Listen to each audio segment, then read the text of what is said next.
Aujourd'hui, nous allons démontrer que King James I d'Angleterre et VI d'Écosse était un homme noir, remettant ainsi en question l'authenticité de son image actuellement connue. Intéressons-nous à l'ouvrage intitulé Notes and Queries, publié en 1869. On peut trouver ce livre à l'université de Harvard. À la page 202, on peut lire le passage suivant. I presume I shall not be the only reader of N&Q who is startled by news that King James I was more swarthy and of disagreeable figure. Alongside with this description, let us put a few others. He was of middle height, inclining to corpulency, his forehead high, his beard scanty, his eyes large and languid. Ce que l'on peut traduire par « Je présume que je ne serai pas le seul lecteur de N&Q à être surpris par la nouvelle que le roi Jacques Ier était petit, noir et avait un aspect désagréable.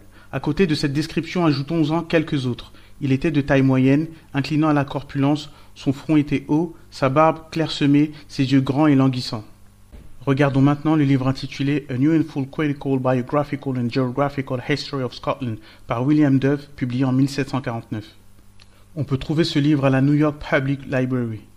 On lit à la page 128 le passage suivant. King James was of more than common stature, well proportioned and stately in this person, and of a swarthy complexion. Ce que l'on peut traduire par le roi Jacques était d'une stature supérieure à la moyenne, bien proportionné et imposant dans sa personne, et avait un teint noir. Intéressons-nous maintenant au livre intitulé Saturday Review of Politics, Literature, Science and Art, publié en 1876. On peut trouver ce livre à l'Université d'État de l'Ohio. On peut lire à la page 564, Charles, second Earl of Middleton, is, upon the whole, indisputably a more attractive personage than his father. He was swarthy of hue, like the king his master, whom he said to have likewise resembled in his gay and lively manners, embellished with wit. Ce que l'on peut traduire par Charles, second comte de Middleton, est dans l'ensemble indéniablement une personnalité plus séduisante que son père. Il avait un teint noir, comme le roi son maître, avec qui on dit qu'il ressemblait également par son caractère gai et vif, agrémenté d'esprit.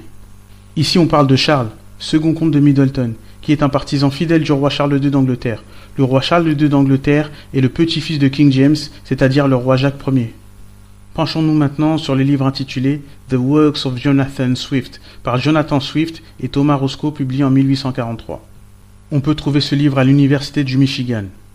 Nous pouvons lire à la page 572 sur le duc de Richmond le passage suivant. He is a gentleman, good-natured to a fault, very well bred, and has many valuable things in him. He is an enemy to business, very credulous, well-shaped, black complexion, much like King Charles. Ce que l'on peut traduire par « C'est un gentleman au grand cœur, peut-être jusqu'à l'excès. Très bien élevé et possédant de nombreuses qualités précieuses, il est peu enclin aux affaires, très crédule, de belle apparence, teint noir, très semblable au roi Charles. » Dans ce passage, on se réfère au roi Charles Ier qui est le fils de King James, à savoir que le duc de Richmond est quant à lui le petit-fils de King James. Nous nous tournons toujours vers la page 572 pour examiner le passage concernant le duc de Grafton, grandson to King Charles II, a very pretty gentleman, has been abroad in the world, zealous for the constitution of his country, a tall black man about 25 years old. Ce que l'on peut traduire par petit-fils du roi Charles II, un très bel homme, a voyagé à l'étranger, zélé pour la constitution de son pays, un grand homme noir d'environ 25 ans. Le roi Charles II est le petit-fils de King James. Ainsi, nous apprenons que le duc de Grafton est le petit-fils du roi Charles II, ce qui signifie qu'il est l'arrière-petit-fils de King James. Pour l'instant, posons-nous la question de la signification de swarthy.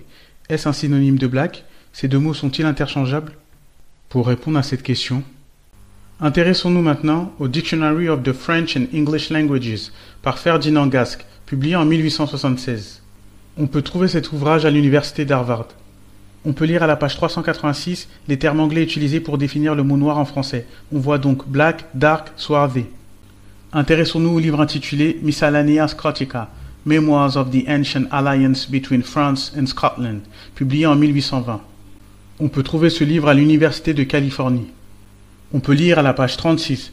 The reason given for the last is that Severus, being born in Africa, was of a very black and swarthy complexion, and that thence the dyke was termed Grim's Dyke, grim in Irish signifying black or swarthy, whence the Scottish word grim is derived. Ce que l'on peut traduire par la raison invoquée pour cette dernière est que Severus, né en Afrique, était d'un teint très noir et sombre, et que c'est pour cette raison que la digue a été appelée Grim's Dyke. Grim en irlandais signifie noir ou sombre, d'où le mot écossais grim. En conclusion, Nous pouvons donc affirmer que King James Ier d'Angleterre et VI d'Écosse était un homme noir, et que les tableaux censés le dépeindre sont donc tous inauthentiques. D'ailleurs, voici sa vraie représentation. Vous connaîtrez la vérité, et la vérité vous affranchira. Cette vidéo touche à sa fin.